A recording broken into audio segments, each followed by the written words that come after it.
Exam time में बच्चों को ऐसा क्या खिलाया जाए जिससे उनकी मेमोरी, उनका फोकस और उनकी एनर्जी सब बने रहे। आज की अपनी इस वीडियो में हम इसी के बारे में बात करेंगे, तो वीडियो को पूरा जरूर देखना और अपने फ्रेंड्स और फैमिली में खासकर उन बच्चों के साथ जो इस बार बोर्ड एग्जाम दे रहे हैं उनके साथ इस वीडियो को जरूर शेयर कीजिए। तो चलिए वीडियो को स्टार्ट करते हैं। अगर आपने अभी तक हमारे चैनल को सब्सक्राइब नहीं किया है तो सब्सक्राइब जरूर कर लीजिएगा, क्योंकि इस तरीके की इन्फॉर्मेटिव वीडियोस लगातार हमारे चैनल पर आते रहती हैं।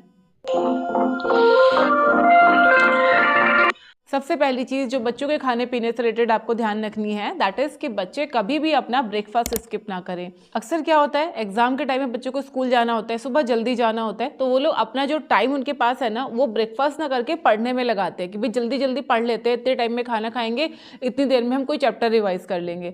तो ये चीज आपको नहीं बच्चों को करने देनी है। उनको आप ब्रेकफास्ट जरूर दो। कई बार बच्चों को लगता है या कई बार पेरेंट्स को भी लगता है कि अगर खाना खा के जाओगे तो एग्जाम में लिख नहीं पाओगे, वहां पे बहुत फिर आलस आएगा, नींद आएगी। तो ऐसा बिल्कुल भी नहीं है। इवन अगर बच्चे को एग्जाम टाइम में भूख लगेगी तो वो अपने आंसर्स पे फोकस नहीं कर पाएगा। तो आपको ध्यान रखना है कि बच्चों को आप ब्रेकफास्ट जरूर करा के भेजें। हाँ, ये चीज का आप जरूर ध्यान रखिए कि बहुत ओवर ईटिंग मत कराइए, बहुत ज्यादा मत खिलाइए, क्योंकि कई पेरेंट्स ये भी करते हैं कि अरे 3 घंटे का एग्जाम रहेगा, आपको बहुत देर तक बैठना रहेगा, 4 से 5 घंटे कुछ भी खाने को नहीं मिलेगा, तो बहुत सारा सब बच्चों को दे देते हैं।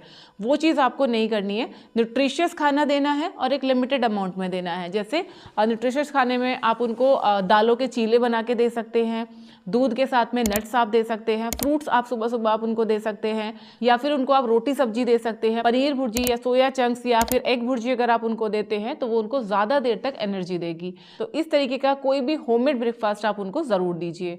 क्या नहीं देना है, ज़्यादा जंक खाना या फिर बहुत मीठा खाना, जंक खाने में आपके आते हैं जैसे चिप्स हैं, कुरकुरे हैं, ये चीज़ें आपको नहीं देनी है। या बहुत सारे ऐसे रेडी टू ईट आइटम होते हैं जिनमें कैलोरीज बहुत ज़्यादा होती है लेकिन न्यूट्रिशन उतना नहीं होता है, वो चीज़ें भी देना आपको बच्चों को अवॉइड करना है। दूसरी चीज़ जो बच्चों के खाने से रिलेटेड आपको ध्यान रखनी है कि जिस वक्त आपके बच्चे पढ़ाई कर रहे हैं उस वक्त उनका जो स्नैक है वो हेल्दी स्नैकिंग होनी चाहिए।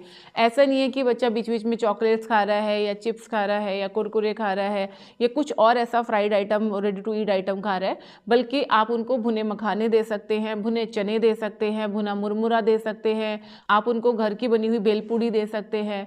इसके अलावा चाय, कॉफ़ी आपको बच्चों को कम से कम देनी है। इससे उनका ब्रेन ओवर स्टिमुलेट होता है, पढ़ाई पे फोकस उनका नहीं बन पाता है और साथ में उनकी नींद भी इससे डिस्टर्ब होती है। स्पेशली अगर बच्चे लेट नाइट तक पढ़ाई कर रहे हैं तो आप कोशिश करें कि वो चाय और कॉफ़ी का सेवन ना करें। अगर उनको बीच में भूख लगती है, कुछ खाने का मन करता है, हेल्दी स्नैक्स के ऑप्शन ज़रूर रखिए। जैसे मैंने अभी आपको बताया, भुना मखाना दे सकते हैं, चने आप उनको दे सकते हैं, दालों का नमकीन बना के आप उनको दे सकते हैं, रोस्टेड पोहा आप उनको दे सकते हैं। इस तरीके के ऑप्शन जो कि जल्दी भी बन जाते हैं, जिनमें कैलोरीज कम होती है और न्यूट्रिशन ज़्यादा होता है, वो आप बच्चों को दीजिए।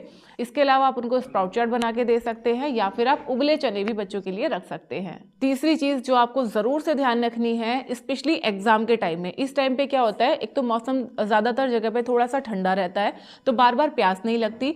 तो आपको ध्यान रखना है कि बच्चे पानी का इंटेक सही करें और सही अमाउंट में फ्लूइड्स लें। नॉट ओनली पानी, बल्कि साथ में आप उनको नींबू पानी दे सकते हैं, नारियल पानी दे सकते हैं, ताज़ा फलों का जूस आप उनको दे सकते हैं, बच्चों को आप सूप दे सकते हैं। इस तरीके के लिक्विड चीज़ें भी देना बहुत अच्छा रहता है। एक तो ये हल्की होती है, दूसरा फुल ऑफ न्यूट्रिशन होती हैं और बच्चे के डाइजेशन को भी अच्छा रखती हैं। क्या होता है, एग्जाम टाइम में बच्चे का जो रूटीन है ना, वो बाकी पूरे साल की तुलना में थोड़ा सा अलग होता है। नींद थोड़ी सी वो कम लेते हैं, ज़्यादा देर तक एक जगह पे बैठे रहते हैं, जिसकी वजह से बच्चों को कई बार डाइजेशन के भी इश्यूज हो जाते हैं। अगर आप उनके फ्लूइड्स का ध्यान रखते हैं, पानी सही अमाउंट में देते हैं, तो उनका डाइजेशन सही रहता है और किसी भी तरीके के इंडाइजेशन की प्रॉब्लम होने से वो बच जाते हैं। नेक्स्ट हम बात करेंगे बच्चे के लंच और डिनर पे। ब्रेकफास्ट के बारे में हमने बात कर लिया, अब आते हैं लंच और डिनर। यहाँ पे आपको ये ध्यान रखना है कि बच्चे का जो खाना है वो बहुत हेवी साइड पे नहीं होना चाहिए। हेवी साइड पे खाना कब होता है, जब हम उसमें बहुत ज़्यादा घी या तेल का इस्तेमाल करते हैं या तला हुआ हम खाना तैयार करते हैं।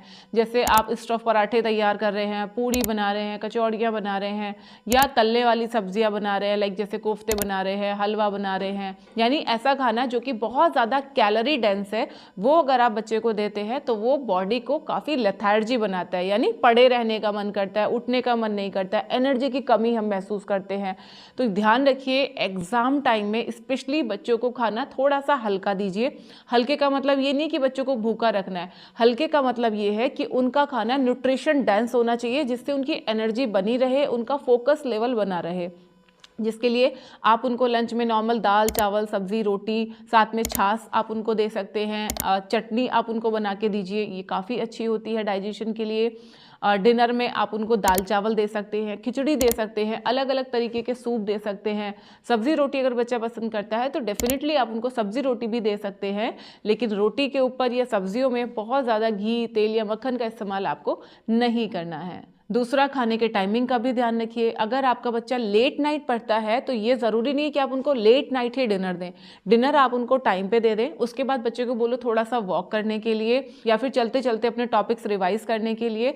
इससे क्या होगा, जो भी बच्चे ने खाया है वो खाना अच्छे से डाइजेस्ट हो जाएगा। और अगर बच्चा लेट नाइट तक पढ़ रहा है तो उस टाइम के लिए आप कुछ हेल्दी स्नैक्स उसके पास में रख सकते हैं कि जब भी आपको भूख लगे थोड़ा सा आप ये स्नैक्स खा लेना, लेकिन लेट नाइट डिनर करने से आप अवॉइड कीजिए। रात में सोने से पहले बच्चे को 1 गिलास दूध आप ज़रूर दीजिए, ये उनकी हेल्थ के लिए भी बहुत अच्छा है और साथ में इससे नींद भी बहुत अच्छी आती है। तो ये तो बात हो गई कि आपको बच्चे को खाने के लिए क्या देना है और किस तरह से देना है। अब बात करते हैं कि क्या चीज़ें बीइंग अ पेरेंट आपको नहीं करनी है। सबसे पहली चीज़, एग्ज़ाम टाइम में एक्सपेरिमेंट मत करो। कई बार क्या होता है कि बीइंग अ मदर हम लोग बहुत कॉन्शियस हो जाते हैं, अरे बच्चा इतनी पढ़ाई कर रहा है, अरे इसका एग्ज़ाम आज बहुत अच्छा हुआ है, चलो कुछ स्पेशल बनाते हैं। और स्पेशल में कई बार हम एक्सपेरिमेंट कर डालते हैं कि चलो आज हम ये बना के देखते हैं कैसे बनता है। अब हम क्या करते हैं, भाई हमने तो अपना पूरा कुकिंग का टैलेंट दिखाने के चक्कर में कुछ नया तैयार कर लिया, लेकिन हो सकता है कि वो जो चीज़ हमने नई बनाई है वो शायद बच्चे के डाइजेशन को सूट ना करे, तो इससे उसको कुछ हेल्थ प्रॉब्लम्स भी हो सकती है। तो आप कभी भी कुछ भी नया ट्राई एटलीस्ट एग्जाम टाइम में तो बिल्कुल मत करो। इसके बाद आपको ट्राई करना है तो डेफिनेटली आप करो। और जैसे मैंने आपको पहले बताया, हेवी खाना खाना आपको अवॉइड करना है। हम कई बार करते हैं कि अरे बच्चे के एग्जाम चल रहे, इतना पढ़ रहा है, चलो उसको कुछ स्पेशल बना के देते हैं। स्पेशल का मतलब तो हमारा यही होता है, भैया कचौड़ियाँ बना दी, मल्टीपल तरीके के स्टफ पराठे बना दिए या कुछ और हैवी कैलोरी वाला खाना बना दिया। तो ये सारी चीज़ें आप एग्जाम के बाद कर लेना, लेकिन अभी आप उनको पढ़ाई पर फोकस करने दो। अलग अलग तरीके का खाना बना के, नए नए तरीके का खाना बना के उनको प्लीज़ आप डिस्टर्ब मत करो। दूसरा, जैसे मैंने पहले बताया, ज़्यादा कैफीन का इस्तेमाल बच्चों को नहीं कराना है। चाय कॉफ़ी कोल्ड ड्रिंक्स कुछ भी इस तरीके के ड्रिंक्स आपको बच्चों को एग्जाम टाइम में जितना हो सके अवॉइड करने की सलाह देना है। ये सारी चीज़ें आप ध्यान में रखिएगा। साथ में ये भी ध्यान में रखिएगा कि जो भी खाना आप खा रहे हो बहुत ज़्यादा स्पाइसी या तेल मसाले वाला नहीं होना चाहिए, क्योंकि जितना खाना सात्विक होगा उतना ही दिमाग भी शांत रहेगा, आपका भी और आपके बच्चे का भी। क्योंकि हमारा जो पेट होता है ना, वो हमारा सेकंड ब्रेन होता है। अगर पेट हमारा शांत है, भरा हुआ है, कंफर्टेबल है, तो हमारा दिमाग भी कंफर्टेबल रहता है। इसलिए हल्का खाना खाइए, बच्चों के स्वास्थ्य का ध्यान ज़रूर रखिए और इन सब के साथ साथ बच्चे के सोने जागने का टाइम का भी ध्यान ज़रूर रखिए। उसके ऊपर एक्स्ट्रा प्रेशर मत बनाइए, बहुत ज़्यादा उसको फोर्स मत कीजिए कि आप इतनी देर तक पढ़ो, इतनी देर तक नहीं पढ़ो, ये करो वो करो, ऐसा कुछ भी नहीं। उनको थोड़ा सा रिलैक्स छोड़ दीजिए और जैसा वो पढ़ रहे हैं उनको आप पढ़ने दीजिए। आई होप ये वीडियो आपको ज़रूर पसंद आई होगी। इस टॉपिक से जुड़ा हुआ अगर आपका कोई भी सवाल है तो कमेंट सेक्शन में आप पूछ सकते हैं। तो चलिए मिलते हैं नेक्स्ट किसी वीडियो में, तब तक के लिए नमस्ते।